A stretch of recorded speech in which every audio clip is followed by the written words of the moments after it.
I regret not having an opening for the Regret podcast.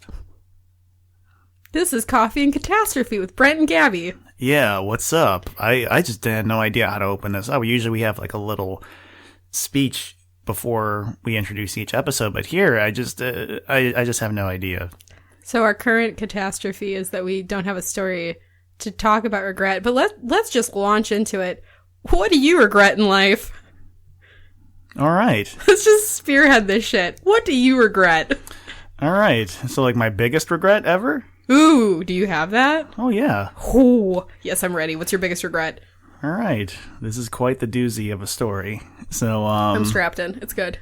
All right. So, I was in high school. I was a high school senior. This is 2004. And I was a theater kid. So, I was in like the villain role of this one play I can't remember the name of. So, the villain, it was like a comedy, so if anything, it was more like a Dr. Evil type of character. Like I was like a lovable goof. Mm-hmm. So we were just doing the after-school practices one day, and then we had this actor hot seat thing where we went on stage afterwards in character, and we got a Q&A from the audience. So pretty much the instructors and, fellow members of the play. So you just had to remain in character and do all of this stuff. It was pretty cool. So for instance, like the protagonist of the play was asked questions like, okay, what would you do to save your maiden? Or, and he's like, oh, I would do this, this, and that. And it was all within character and within voice and all that stuff. So out came my turn to do this. So what happened was I was answering the questions in character, and then the teacher got up on stage and was trying to interact with the character more. And, I'm still like doing my thing. And then in this instant, this literal blink of an eye, I decided to grab the teacher's face, pull her in, and then kiss her on the mouth. So then the audience was like, oh my God, what just happened? This is not part of the script. So then the teacher said, okay, you went too far. And then I thought it would be funny to grab a folding chair and throw it across the stage. Not at anybody, but just throw it across the stage. So it was really like all of the air and energy just got sucked out of the room after that. So I sat back down, and I think one more person went on after me, and it was just really one of those situations where it was hard to recover from. And then I remember I went up to the teacher afterwards and I said, am I in trouble? This is my 17-year-old mind. And she said, don't worry about it.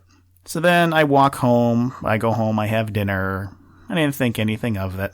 So I woke up the next day and I was taking a shower, and downstairs, my dad stayed home, and he was screaming up the stairs. He said, Brad, get out of there!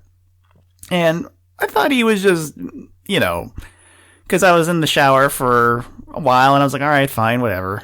So then I, opened the door, I got dressed, I opened the door, and then he was by the stairs, and he had the phone in his hand, and he was holding the mute button, and he was still screaming up the stairs, you're being suspended from school! And I was like, whoa, what? Like, I was in complete shock. So, and he's like, yeah, you're staying over there, you're playing kissy face with the teacher, what are you doing? And he was just really scolding me, and my mom was just really questioning, and she's like, what's going on? How could you do this? What do you need to tell us? Like, you're being suspended, what are we doing? And at that point, I think I had my first panic attack ever. So my heart was racing, and I'm just like, oh my God, what the hell? When you get that feeling where you could just feel your vision tunnel, mm-hmm. and you can't breathe, and you really feel it like in your temples, or at least with me, I felt it in my temples. My hands went cold, and they were very sweaty and clammy. So, And then the principal wanted to have a meeting in the principal's office as soon as possible. So I got dressed and went to school, and then there was this round table, like it was this long rectangular table. So it was me, my mom, and my dad. And then on the other side was my guidance counselor, one of the theater teachers who was not present. The one that I forced myself on was not there. And then there was the dean of students. There was the principal.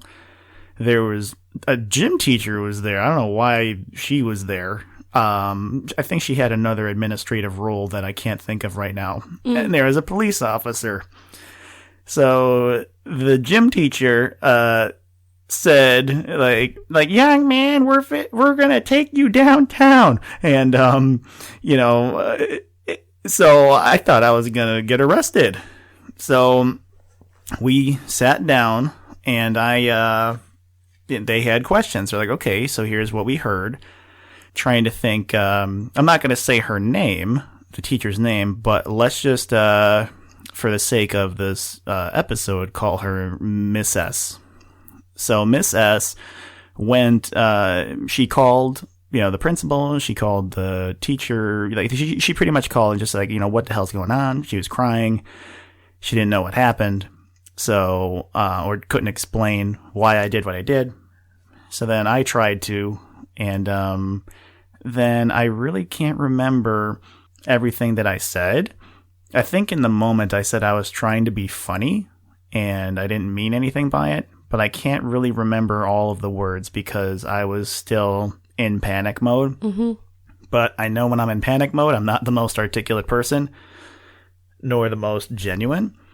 So I probably did not show any remorse during that. So then the principal was laying it into me.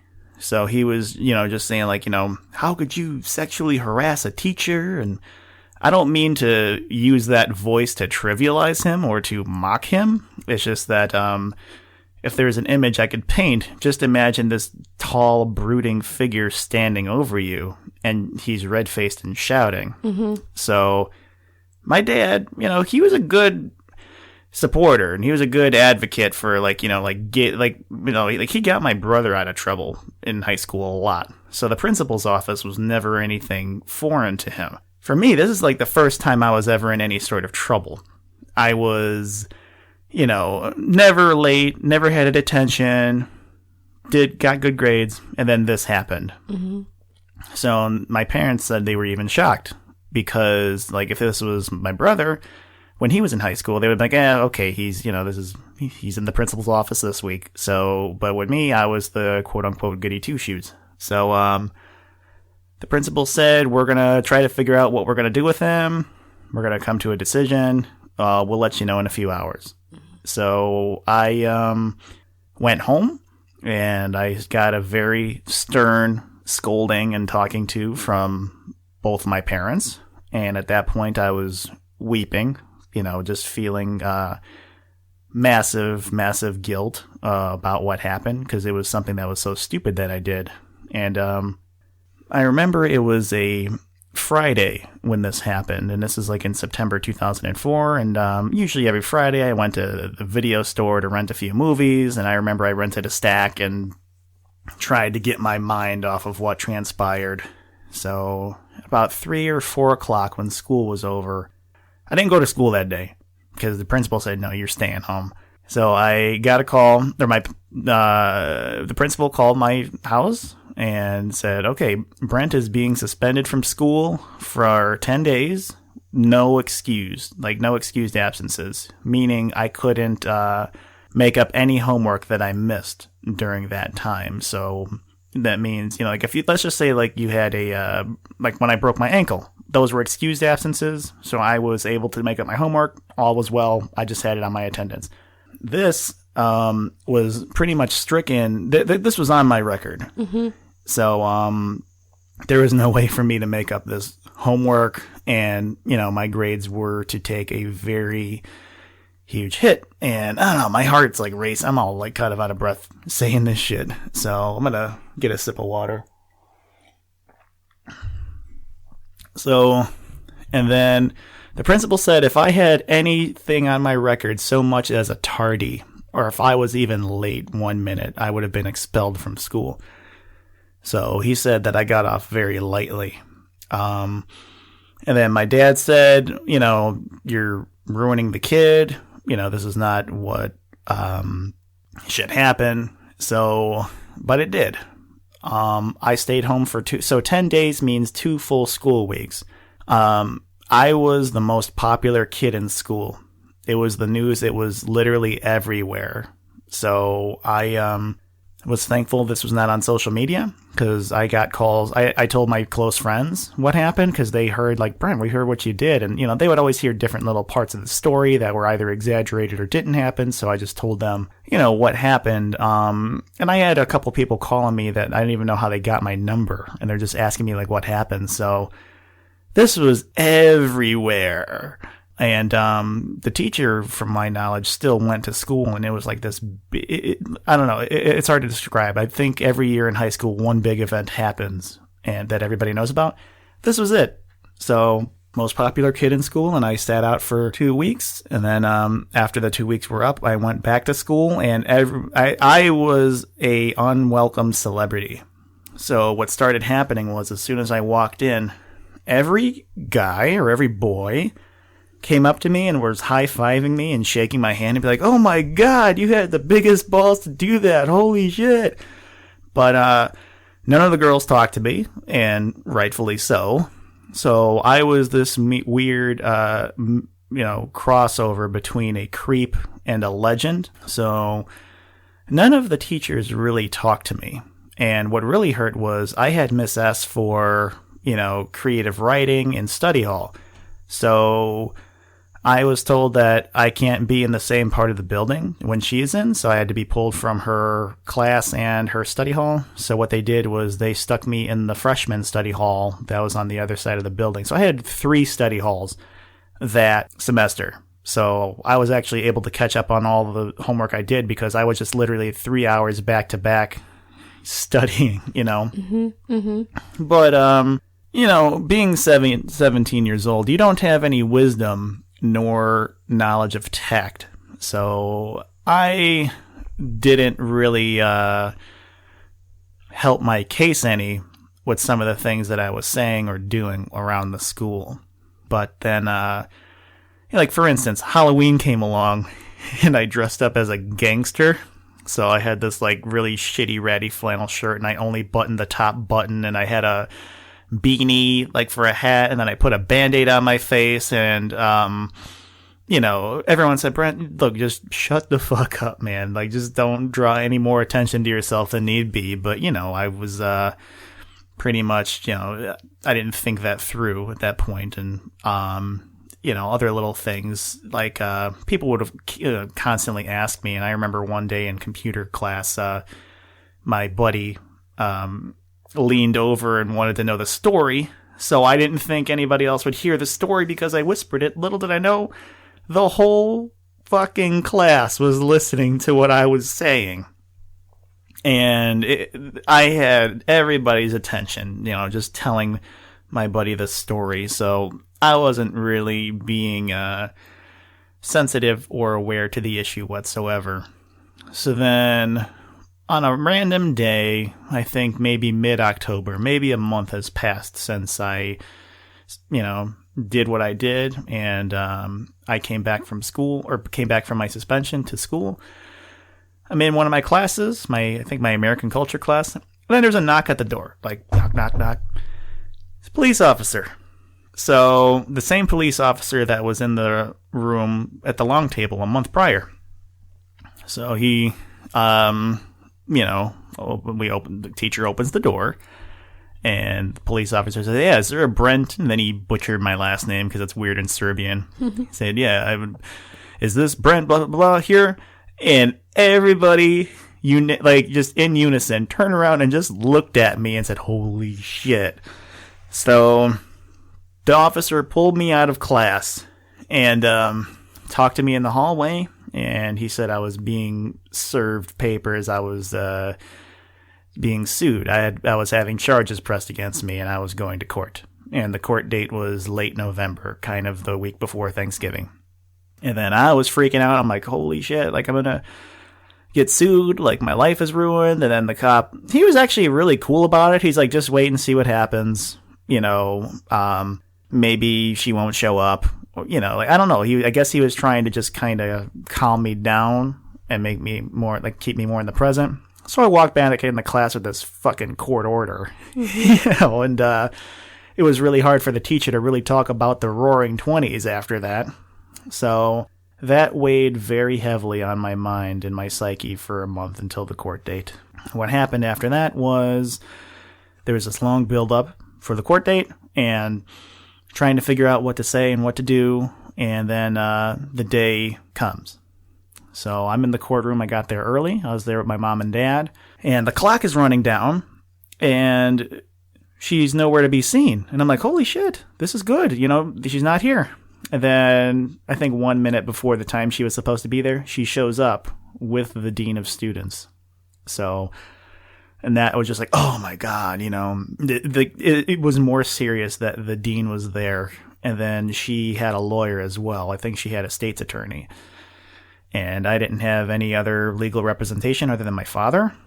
So when a time came for us to approach the stand, my dad told me to say a few things, and I'm not going to repeat what those things were, but in that moment, I decided not to say anything that my dad suggested because they were lies. Mm-hmm. So I decided to tell the truth, word for word, event for event, what happened, in response to her story, because she went first.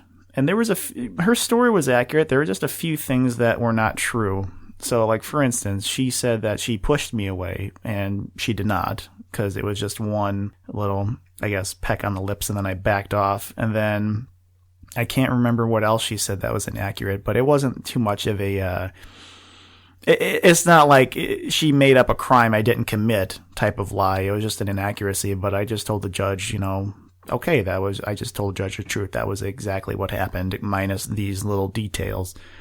So the judge he face palmed, and he was just like figuring out what to do. And he had a moment of silence, and he said, all right, this is probably one of the most bizarre cases I have ever tried.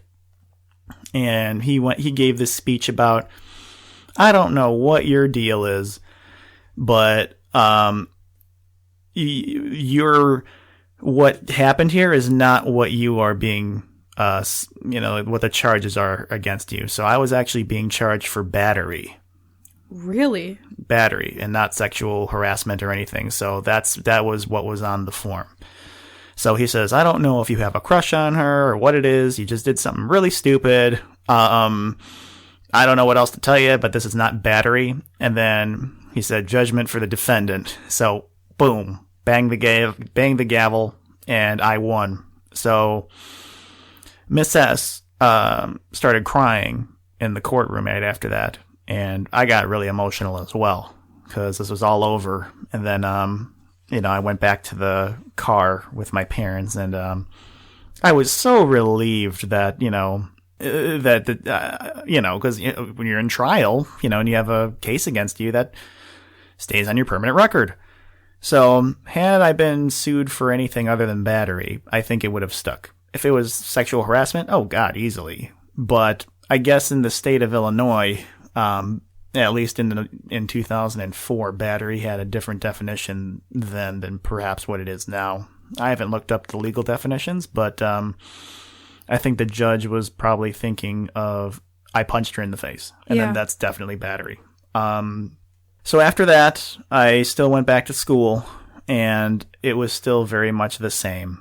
And then I remember people were calling me the teacher kisser, and I was still the most popular kid in school. Everyone knew who I was, like all the freshmen, and all these guys are still like high-fiving me and shaking my hand and shit, like I was the greatest guy in the world. And my dumbass was still taking those high fives and kind of grandstanding it. So I graduated in 2005, and it was a really rough semester because I couldn't make up any of my homework for any of my classes except for one class.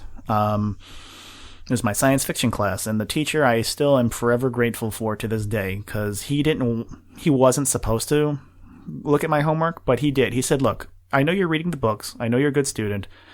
I know you messed up, but here, just turn in the homework anyway. And I was like, oh, thank you so much. So we read some amazing books. We read 1984, Fahrenheit 451, Mary Shelley's Frankenstein, Super Troopers, The Hobbit, like all these like amazing books, and I did read them and did all the homework, and I turned them in, and I got the highest grade in his class, or I got out of like compared to all of my other grades, I got the highest grade in that class, not out of all the students. But I remember my American culture teacher would be giving lectures, and he would say things passive aggressively to put me down in the middle of his lectures. And I remember he would look right in my direction as he would say those things. So there was one thing in particular he said about, I can't remember what it was, but I remember like he said that like, okay, like there's certain people who just want to get attention and they're losers. And he looked right in my face and paused. Ooh. So it was like directly, at me.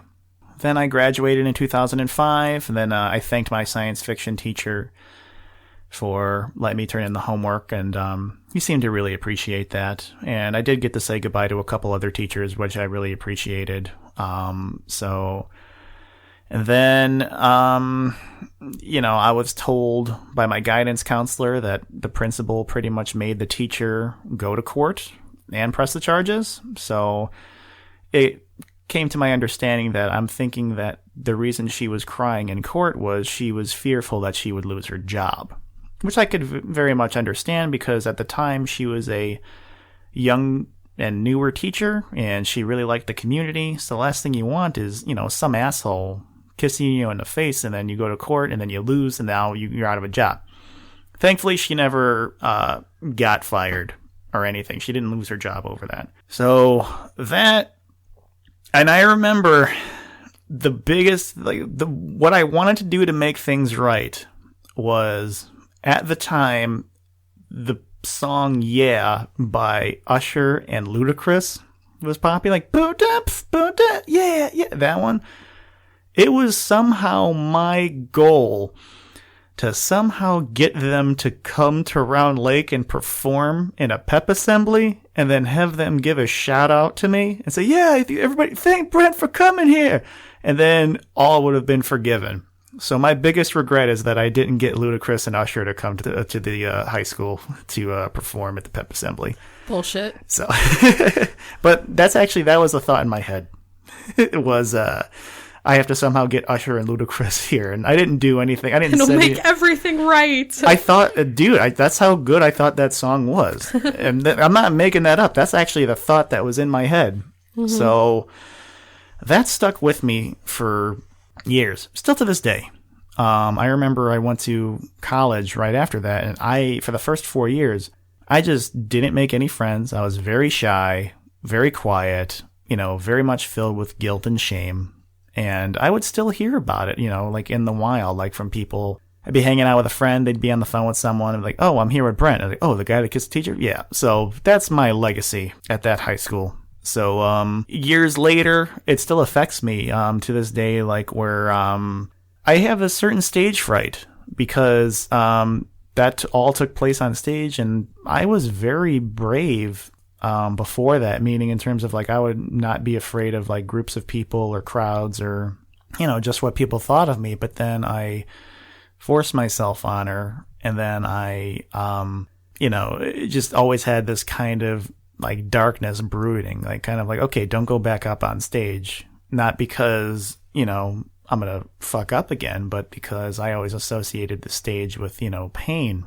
I did have a few stints where I remember I went to the open mic at the place called Paradigm Cafe, and they had an open mic night, and I would actually do a little bit of stand-up. I would actually act out Spanish soap operas, and they were called like El Primo Santiago. So I'd go out on stage and I'd act out all these like Spanish soap operas in Spanish, and that was really fun to do, and I would beatbox and shit. So I kind of got more acclimated back into the stage by doing that, but it was never the same. It even affected my dating life, years later. I remember I was in the dating scene a few years ago, and I remember before I went in to kiss my ex, I was thinking, oh shit, she's gonna call the police on me. So, I still kind of have that, like, fear of, I guess intimacy or affection or something, because, I still feel that intense guilt and shame over, doing that. And, over the last year, I've really kind of come into my own and like really gained a lot of wisdom through what I did. Because I remember for years, I was thinking more of like, okay, I was pretty much sacrificed, I was like the Jesus Christ of, of this situation. They wanted to make an example out of me. This was blown way out of proportion. I just had those thoughts instead of thinking, all right, maybe what I did was just really shitty, and it was a really shitty thing to do. And I put Miss S in a very hard place, and I made things so complicated for pretty much everybody involved. With the play, I remember they had to recast my whole part, and then the guy that replaced me, he did a good job and everything. It's just that he had to do all of this work within a month to catch up to, because we were already a month into rehearsals. So he learned my part and he did it, and, everything was cool after that. So, but I really put that damn play in jeopardy. And, I really wanted to audition, for the spring play before this happened, but I couldn't even do that. So, I haven't seen her. I have not seen the teachers since. There have been a few times, like I would see her randomly in public. The time that really stuck out was very recently. I was a cashier on Black Friday, and it was 6 a.m., and I worked the overnight shift, pouring over into the morning shift. So I was just there, and then, my manager got on the walkie-talkie, and I was restocking shelves in the meantime, and then says, okay, Brent, we need you to back up cashier. So I said, all right. So I go to my cashier, I turn on the light, I start scanning stuff, and, I wasn't really paying attention. I'm like, oh, hello. And I said, hi. And there she was at my register. And I was like, oh, fuck. Cold hands, tunnel vision, temples, the exact same feeling I felt the day after it happened. I haven't seen her in, at this point, 12 years. So I'm just trying to maintain composure. And I remember I was just shaking, and she was she was with two other people, and they were just buying like a shitload of toys for like their nieces and nephews. And I was just like, the weather, yeah, these are cool toys. Do you want paper or plastic or a big bag? Just my basic shit. So yeah. She knew who I was. I knew who she was. But what do you say? Like, like when you're on the clock, oh, yeah, these are nice toys. Oh, yeah, by the way, I'm sorry. I forced myself. I kissed you on the face 13 years ago. I'm sorry. What do you do? Yeah. So, especially if she's got people with her, too. Yeah. And, so I checked her out. And then, I was like, thank you. Have a nice day. Yeah, you too. She walked away. And I made myself so sick. I literally had bronchitis, and I had an upper respiratory infection, and I had like a sinus infection. Like, that's how sick I got with panic just seeing her. So that just really fucked me up. So then months later, I decided, okay, it's probably time to officially, apologize with this, adult mind, because at the time, and actually I left out a part of the story. There was a point in time where I had tried to appeal my tenant excused absences. Mm-hmm. So we had this huge roundtable meeting, and she was there, and then, I offered a very bullshit and shallow apology then. And it was not sincere. It was just like, all right, I'm sorry. And, and she's like, yeah, thanks. I appreciate that. And I could just tell, like, and I was just I think I even said that if this was anybody else, I wouldn't be suspended. So I was just a fucking scumbag. That was the last time I really saw her and interacted with her. And you fast forward 12 years, and now she's in line, as I'm a cashier. So I decided to finally take my time and sit down and write out an apology letter. So I did. It took me weeks. I would write several drafts, and, I wrote it, I guess, the best I possibly could have while, taking responsibility and owning up to what I did, and really, noticing the, magnitude of the situation. I did give it to her, but I couldn't give it to her directly. So I had to drop it off in the office. And I said, yeah, can you please give this to Miss S? And then the person at the front desk said, yeah, no problem, I know her. And, I was kind of friendly with the person at the front desk too, so I knew her on a first name basis. So it's not that, and she didn't know what was going on. So at the end of that letter, I left my contact information, like my number. No, I left my email.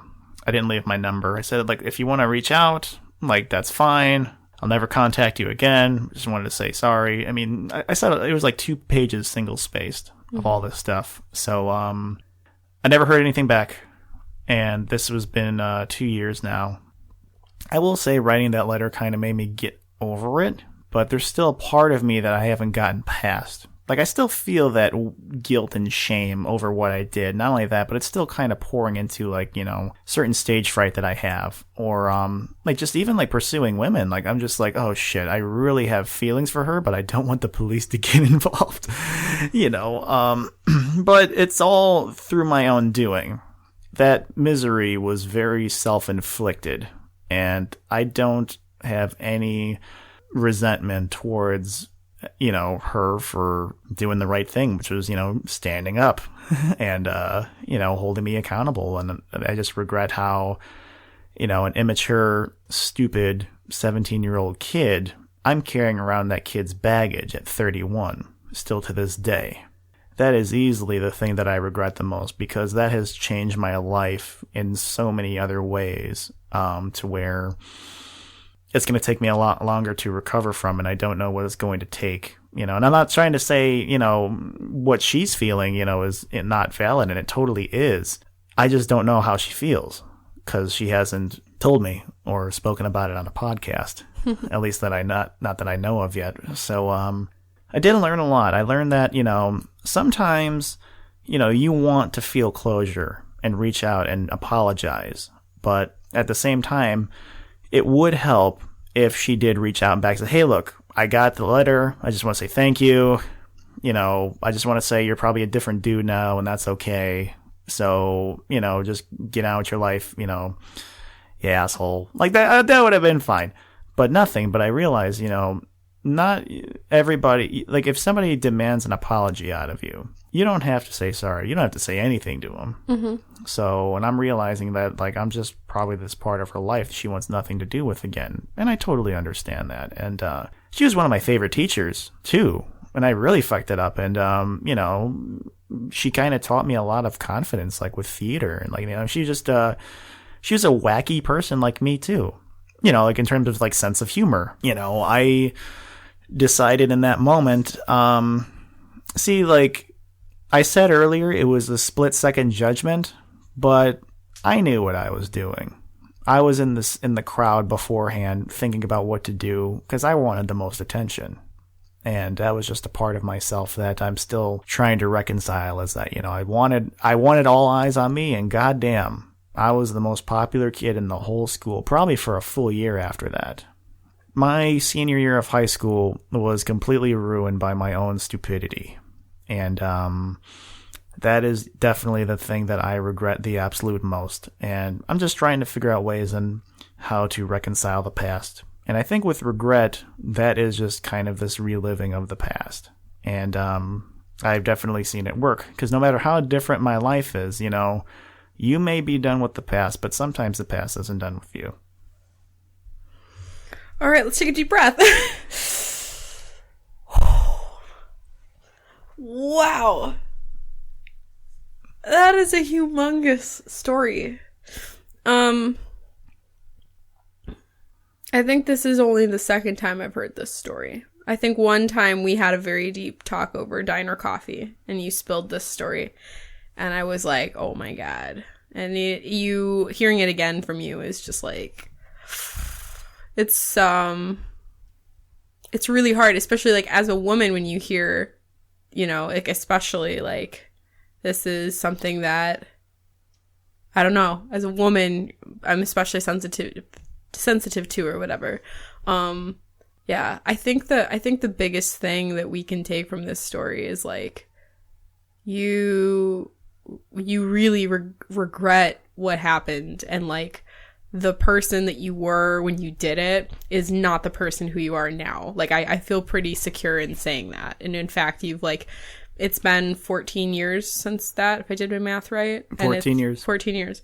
So it's been 14 years of sitting with that anguish and everything. And like, I think whenever there's like a situation that we regret, that we like look back on, it's like, we can't go back to that moment and change what we did. Right. And that's the part that we sit in anguish about. But the good thing is that you've made every effort since then to learn and grow and become a better human.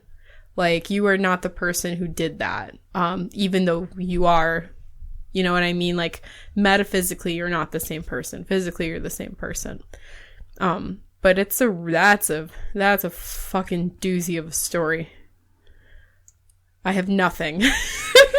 So, Gabi, what do you regret? Or what does regret mean to you? Regret to me is like that, where you're sitting in anguish about like the past of something you did or did not do, and you wish you could go to that moment and snap out of it, or choose something differently, or be a different way, or something like that. Sitting in that anguish of it is probably what regret really is. I don't have anything like really, like, I would say big catastrophic level of decisions I've made.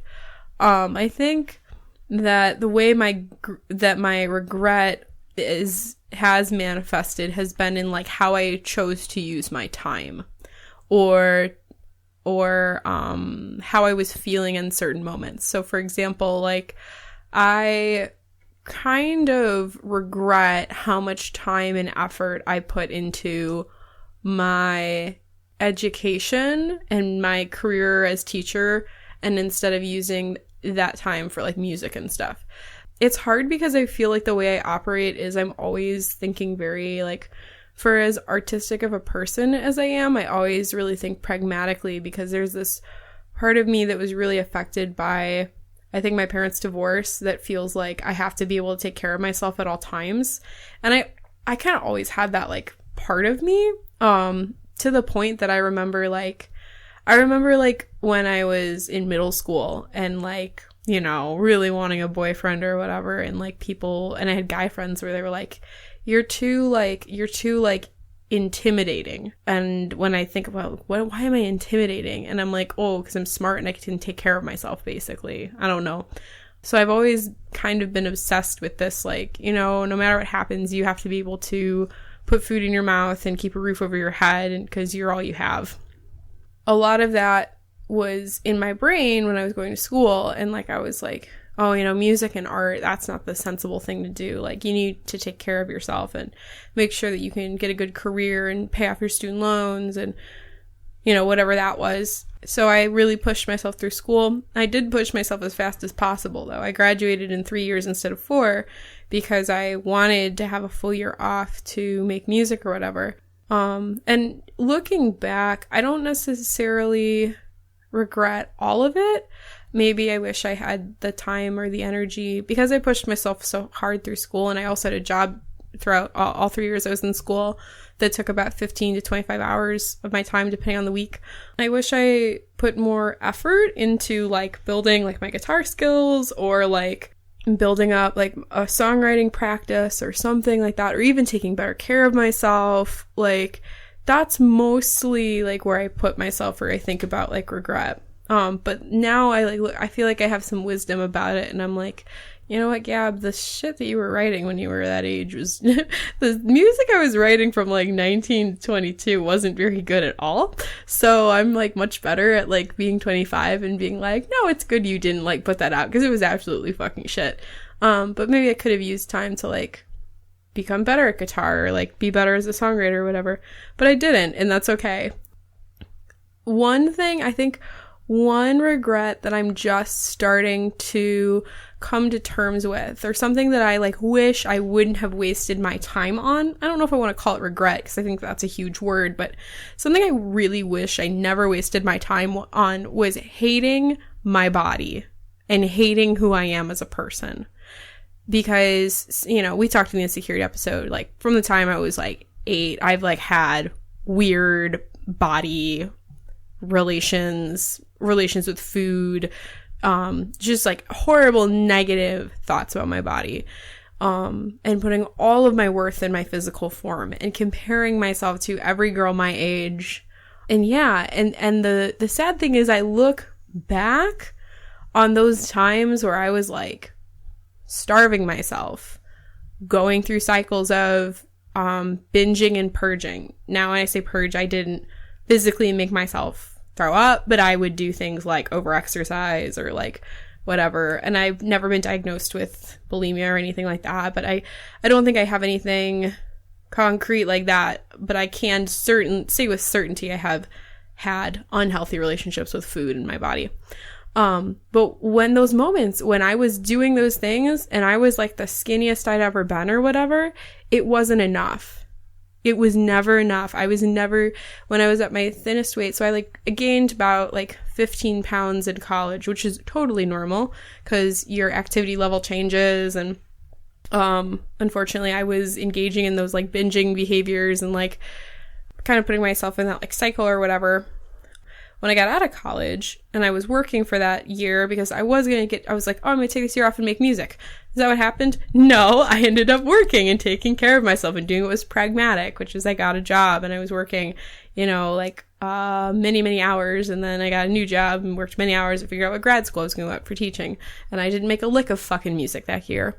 But so I got out of school and I was hell-bent on losing this weight or whatever. And I got down to back down to a little under what I was in high school. And it still wasn't enough. I would still look at my body and think I was ugly and fat and disgusting and just absurd fucking things about myself. And I'm like, why the fuck did I ever waste my time hating my body? Why did I ever waste my time with those thoughts? It doesn't make sense. Because, first off, you're more than your body. Second off, everyone's body is, amazing. One's body allows them to exist and experience this world. It's, for the most part, if you're healthy, it's functional. It allows you to experience everything. Your body's awesome no matter how much you fucking weigh. No matter what your fucking body fat percentage is or what your BMI is. So it was I just really wish I didn't waste my time in that self-hatred loop, because I think what I did, if we want to get all hippy-dippy about it, is what I probably did was that I put all of this negativity on, I kept thinking those negative thoughts until I made them come true, basically. Until I made them, I thought I was fat and disgusting and horrible or whatever. And then I literally made that my reality, that was my body. I launched all of that and it came back to me. So now at my, oldest I've ever been I'm not the youngest I've ever been. I'm the oldest I've ever been as of now or whatever. I have more wisdom and I'm like, dude, it's such fucking bullshit. Don't waste your fucking time. It's the stupidest thing I could ever, it's the most feeble, fleeting thing of, wasting your fucking time on what your body looks like. I don't know if this is fully misandrist, but it's boys don't fucking care what you look like. I mean, they do, but they don't. But they do, but they don't. You're a girl. They're still, that's very, shallow of me to say, but, you're a girl. You'll always be able to get guys. You're a girl. You'll always, someone will always want a piece of your time. Stop. Stop wasting your fucking time with that. So, I think that's probably just, the biggest regret is, how much, self-hatred I've put out there. And, and then combine that with, the fact that I put so much stock into plan B of being a teacher that I never put time into plan A of making music and being an artist. And I think at my core, that's really who I am. And I don't want to say I'm fighting to get back to that, but it is kind of I do have a struggle recurring.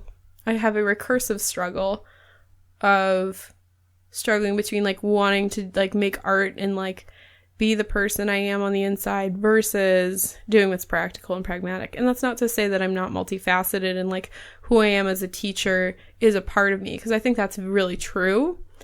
But at the same time, it's I also know to be a satisfied, fulfilled human, I have to make art consistently, and this is part of it for sure. Podcasting and talking and editing and posting, like all of that fun stuff. Like that's a part of it.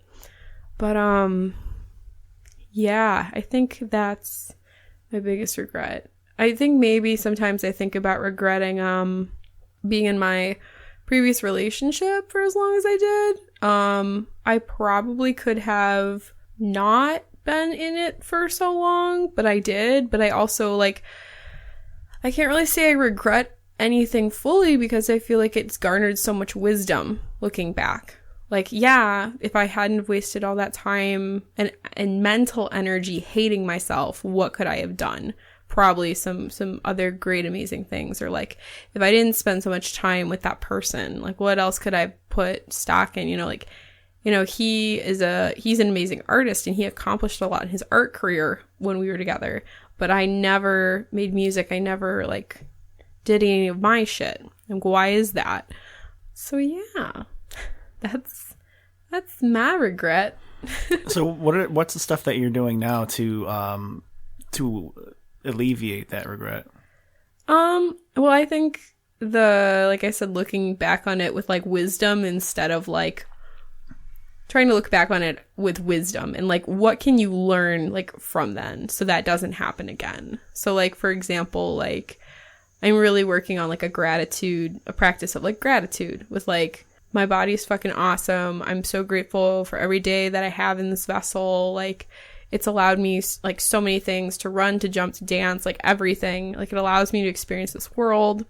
And in terms of, like, the art stuff, I've been, like, before we were recording, I played you some demos that I made, and my friend and I'm really serious about it, and I think he is too. He told me, like, for weeks he's been, like, thinking of stuff that we can, like, do together.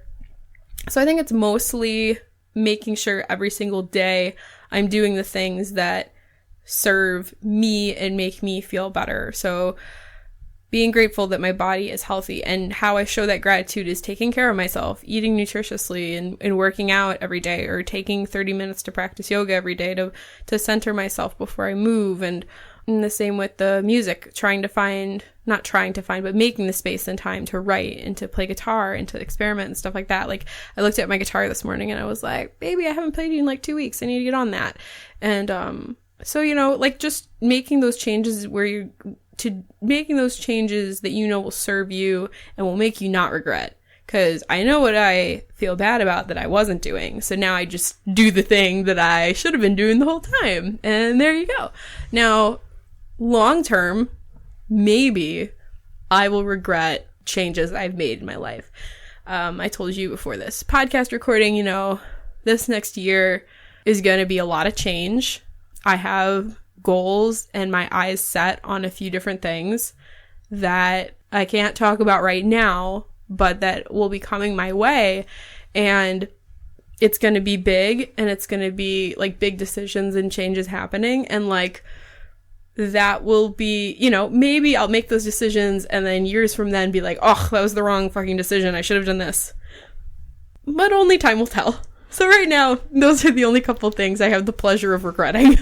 Yeah, it seems like with regret, it's, because, okay, trauma is when you are faced with malevolence and you are replaying that situation in your head. Yeah. And I'm thinking regret is probably similar, but more self-inflicted. Yeah, definitely. Oh, it's so self-inflicted. Like, I have trauma about... All right, I'll just go for the big one. I have trauma about being sexually harassed in public. I have regret about the way I've talked to myself for years or something like that. Yeah. So it's like...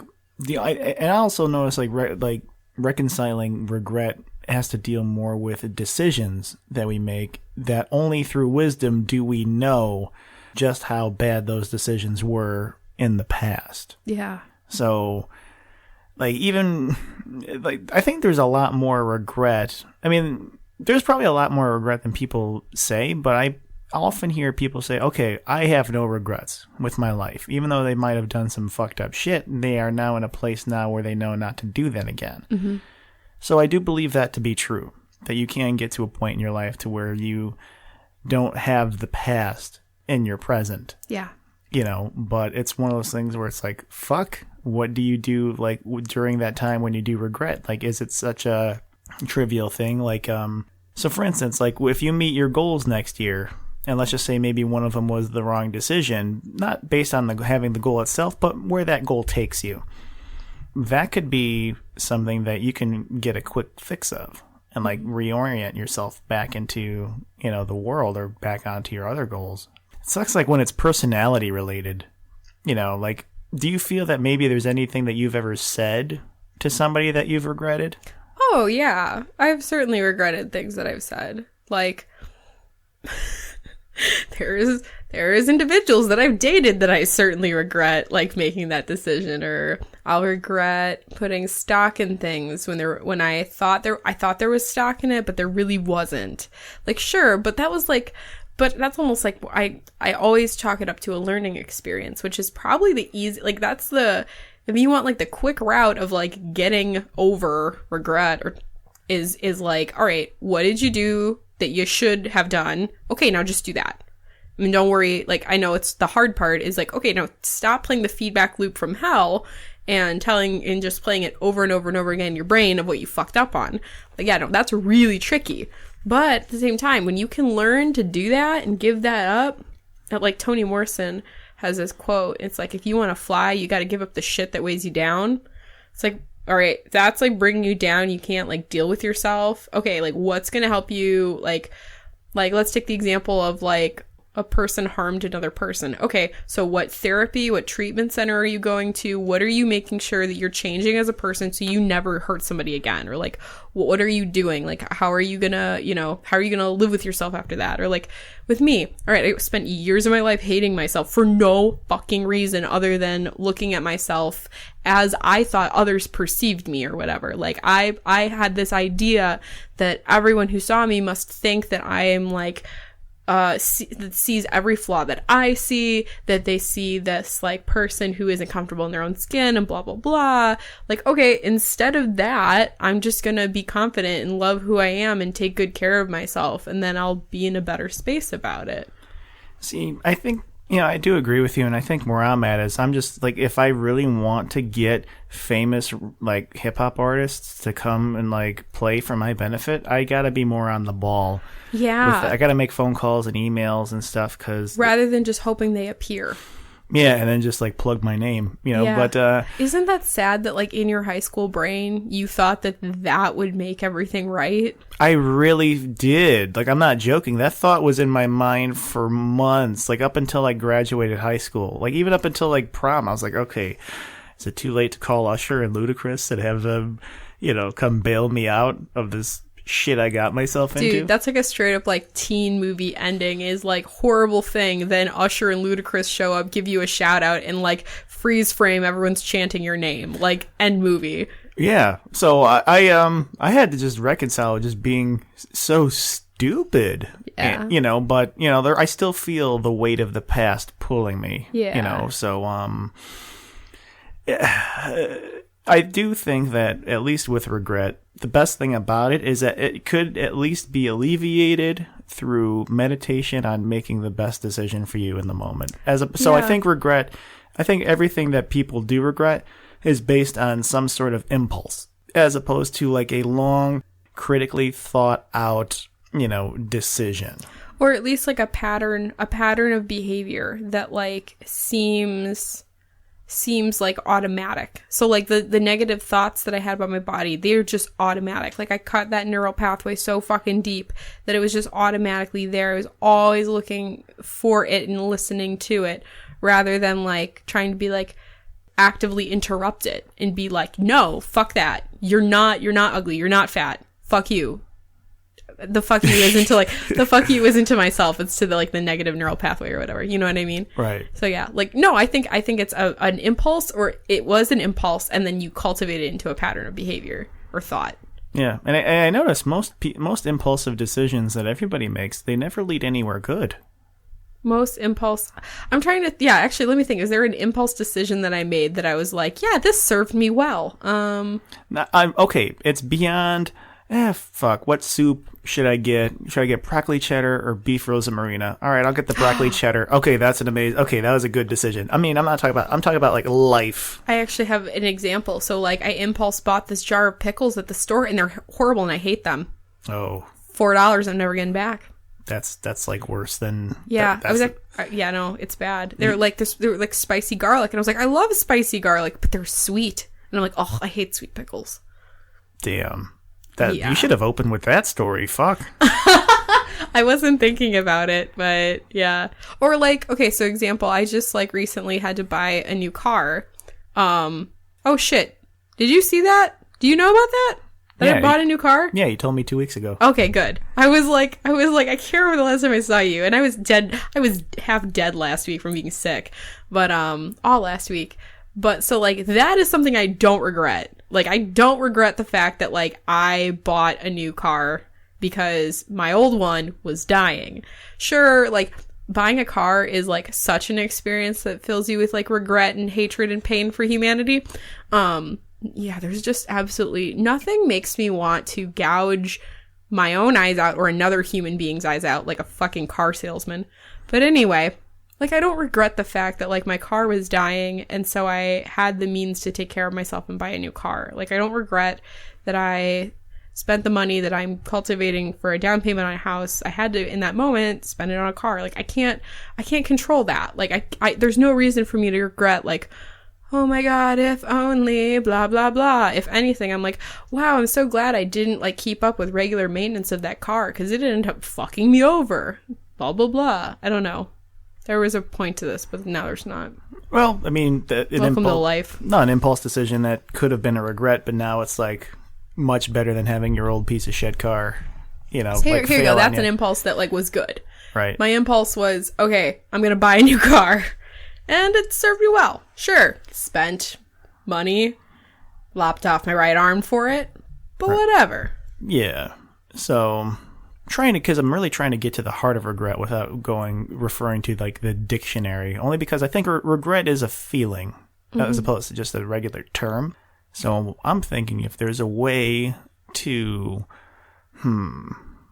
So for someone to live a life without regret, that means that they have never made a mistake. That means it means that I don't think it's that they've never made a mistake. It's that they look at they recognize each mistake as a learning experience and they make the changes necessary. And they're probably willing to forgive themselves. Yeah. That's another big one. Forgiving yourself is huge. Oh shit, I'm still working on that too. I'm still, metaphorically whipping my back out of sin. Yeah.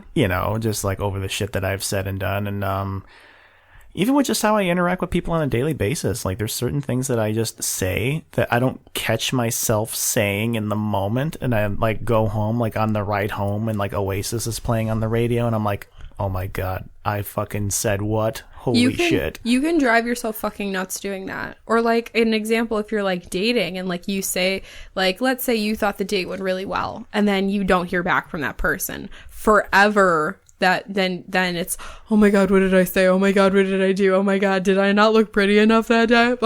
Like, don't play the game. Don't play that game. It's bullshit. Oh, I do. Like last date I was on, like, oh my God, she could smell my back. It fucking stinks. Yeah, don't play that game with yourself. You're just hurting yourself. Don't do that. My back fucking stinks, dude. You've said that multiple times, and I'm kind of concerned. It stinks. I'll take your word for it. Yeah, I'm not going to ask you to smell my back.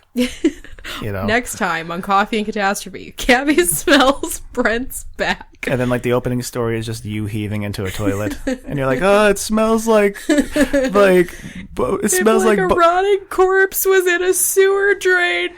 Oh, it's Bo Ducey, booty, dick, and pussy. Blah! That's a new one. I've never heard that. Bo Ducey? I've never heard that before. Dude, it's fun, dude. And just say it like out in the open, man. Just like, oh, that smells like Bo Ducey. Booty, dick, and pussy. You got to say it like that, though.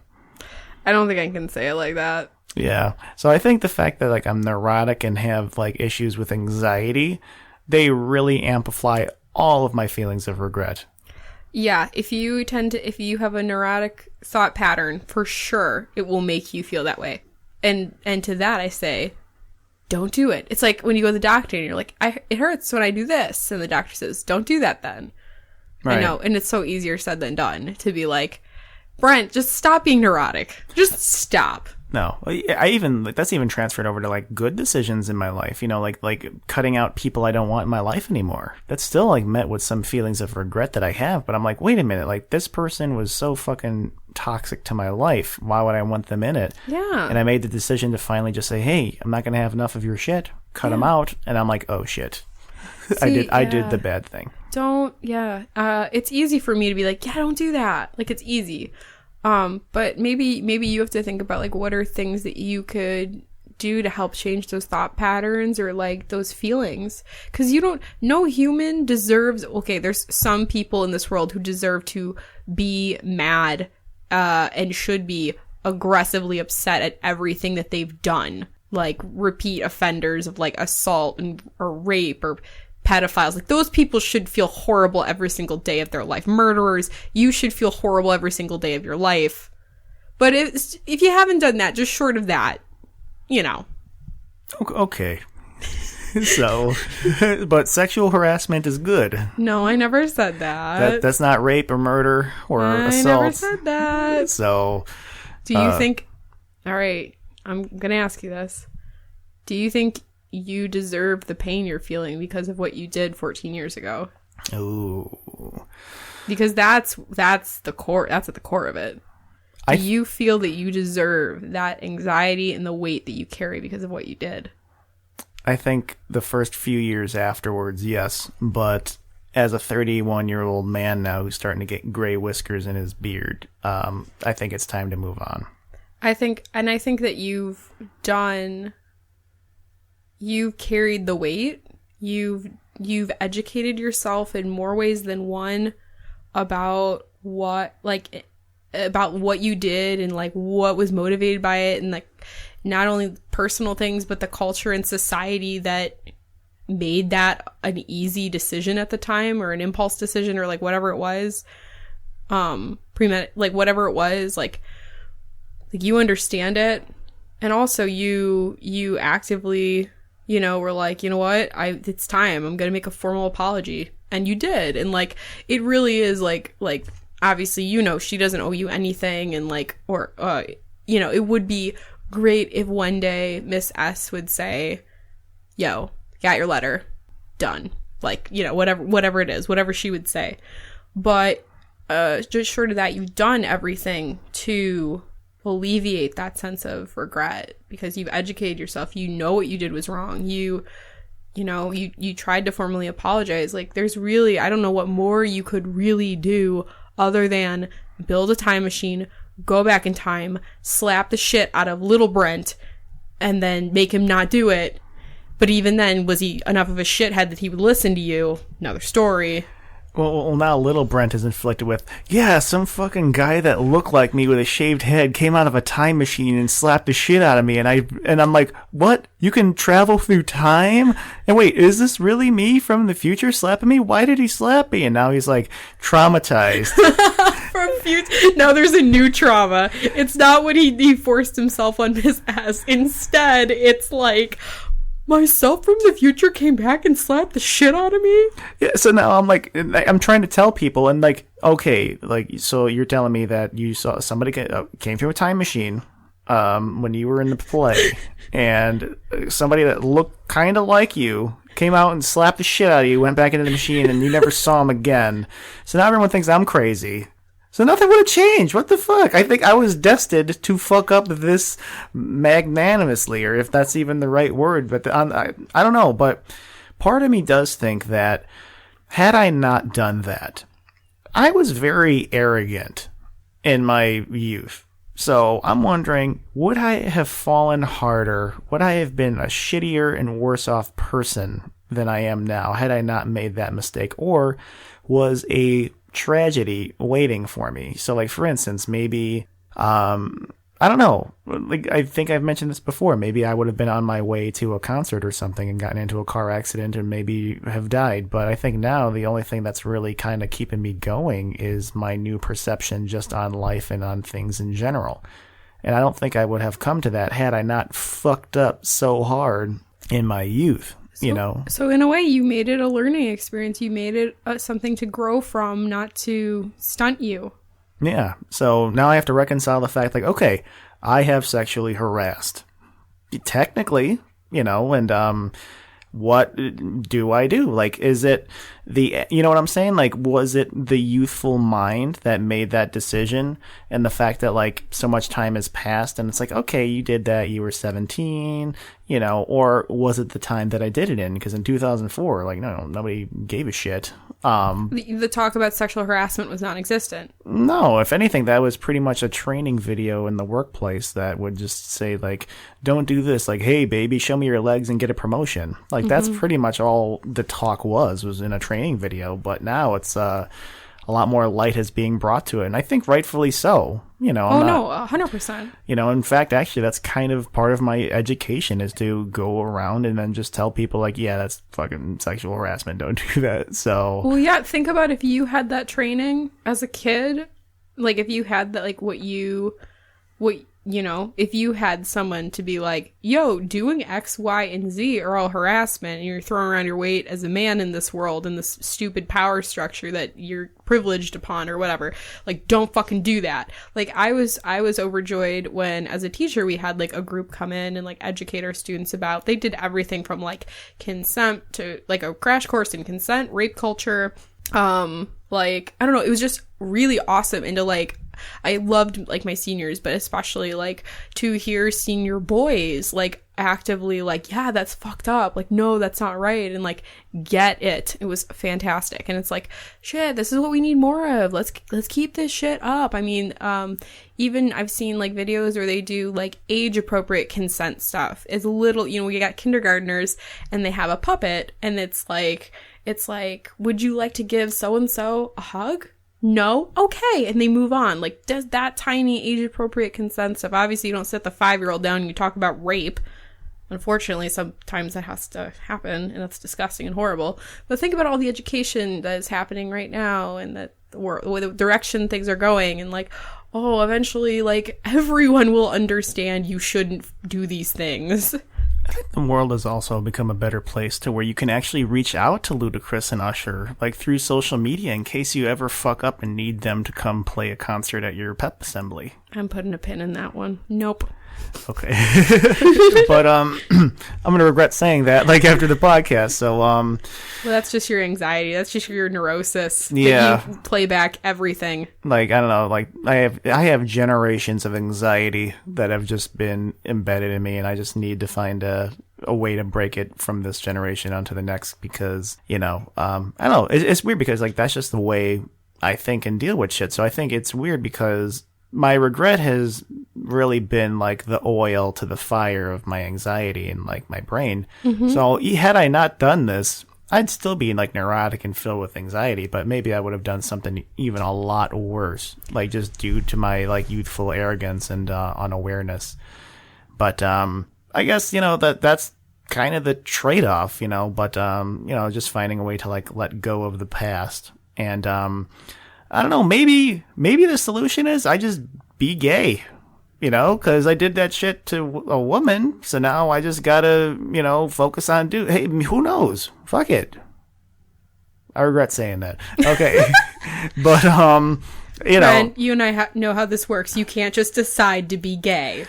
Well, but I don't want to have that fear of kissing a woman again. If I'm kissing a dude, it's fine. Right? Sounds like you need to go to therapy. All right, check it. All right. So, but actually, it's funny you mentioned that, because on an earlier podcast, I mentioned that I did go to therapy, and the therapist laughed in my face over my biggest regret. I actually told my therapist that story that I told you, and the therapist laughed in my face and said that was a funny story. It was a funny story that you forced yourself on your teacher? Yeah. What a great therapist. And that was the only session that we had and talked about that. And that was something I really wanted to work through and have multiple sessions on. But then she was just like, yeah, just kind of get over it, And I was just, hey, like, maybe you should listen to the therapist. Just get over it. Yeah, she just pretty much said, be a man, faggot. And then, God. but in more professional words, like, live up to your masculine potential, you dumb homosexual. So, but basically, I regret starting this podcast. I know. Just kidding. But well, look at it this way. I'm never going to just like grab your face and kiss you on the lips randomly. Thank God. That should go for everyone out there. If you want to kiss my face, please ask first. It's necessary. You need to ask first. Yeah, so like when we're having some fruit salad later, you don't have to worry about your weekend being ruined. Well, yeah, exactly. No, I don't ever have to worry with you because you sit with that anxiety and trauma for the rest of your fucking existence because that's just who you are. Yeah, I'm afraid of your face. Woo! So there we go. I want more people afraid of my face. Not really though. Kind of maybe though. You know when I want people to be afraid of my face? When I'm walking down the street at night in the city of Chicago and there's like people coming at me who are kind of drunk, I want them to be afraid of me, but only them. Yeah. Because I'm just like, get the fuck away from me. But then you might meet like Karen O might just be like walking down the street like, oh, do you have I was going to ask for directions, but no. And then like she walks away and then you're like, oh shit. I love you. Stop. Yeah. That's... Yeah, well, But meant to be. I think at least with when it comes to reconciliation, it's just about having that deep inventory. And I guess I will say that I'm very fortunate to have that self-awareness and that internal cataloging to where I can actually go in this library that is my mind and search, for that book, and like just like because I know why I did what I did. Yeah. But I didn't know how to articulate it then. And now I still don't know what to do to get past it, but I'm still trying to figure that out. But perhaps that'll come with time or, perhaps that'll just come with a new perception like I do have now.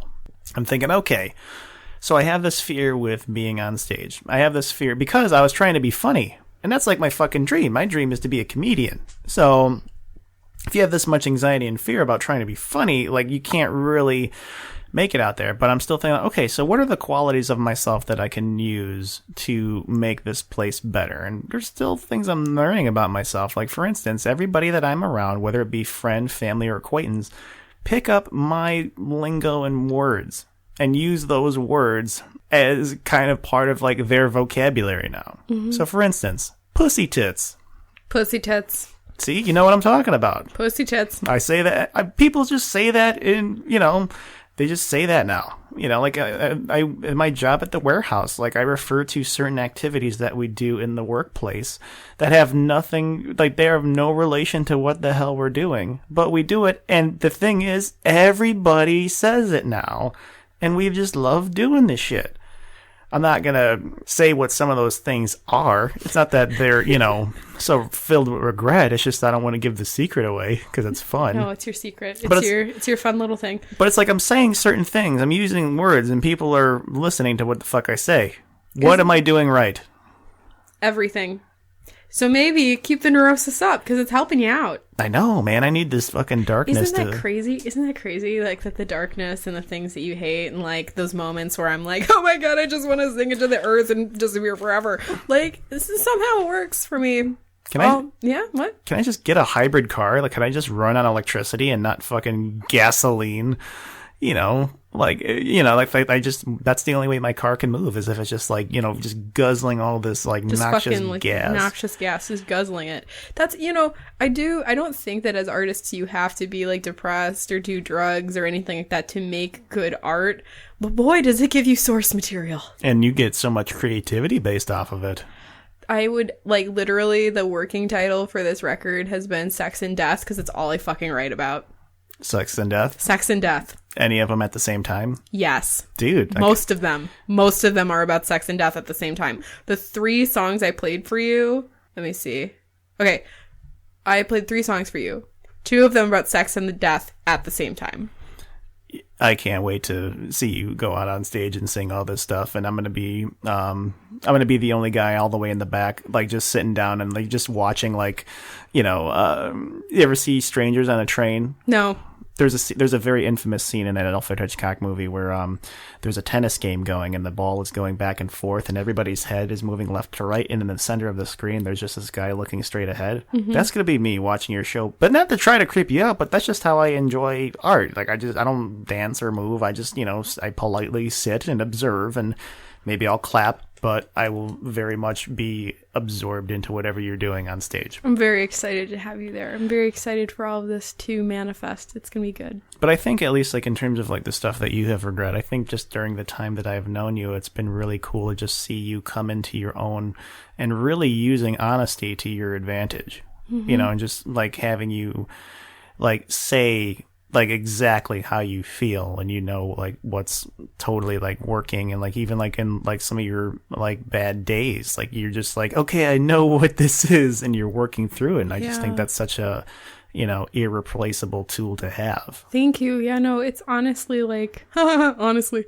it's really, if you can be honest with yourself and reflective, it's one of the biggest tools you can have. And like, again, like I sound like such a fucking teacher, but if you can make your regrets learning experiences and do the things, like you identify like, what should I have done? All right, now I'm going to do that. And that's how I'm going to live my life. Like being honest with yourself about how you're feeling. And like, every time like we catch up before we record, like I'm really honest with you about how my life's going, how the world is looking to Gabi at that moment or whatever. And it's like when you can be honest and truthful, because like ultimately, again, not to sound hippy dippy, but if what I'm chasing is like this good, joyous feeling, then I'm going to keep trying to do the things that make me feel good and joyous and happy. And I'm going to live my life better because I'm chasing the joy and the good, and I'm learning from all of my past experiences and making everything better from it. Yeah, and I gotta say that you're probably like one of the few people I've met and still have a, good friendship with, to where I was 100% honest and upfront from the very beginning, and not like this funky transition period to where I wasn't honest and now I have to transition, into honesty, which I have done with some of my other friends, Yeah, no, I just like, I always feel like you have to just be like fully yourself to like get things out of like relationships or whatever. And like you and I have always been so blunt about the inner darkness, if you will, that and the inner like turmoil, darkness, negative thoughts, fucked up thinking patterns and behaviors or whatever. I think that's what makes this podcast fucking work. Yeah, but I still regret some of the shit that I say, like pretty much within every episode. But hey man, you just gotta think about what you would have done better and do it. Yeah. So it's funny you say that. Actually, one of the things that I'm trying to work on is swearing less.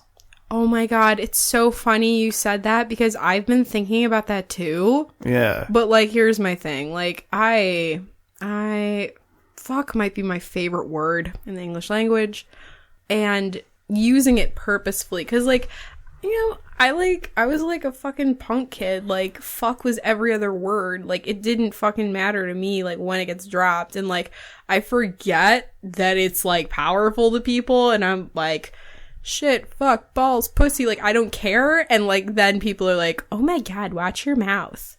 And I'm like, fuck off. Like obviously in my place of employment as a teacher, I keep it not as colorful, but I've been thinking about that too, that maybe because like my mom would be, people just so judge you when you are so crass like that.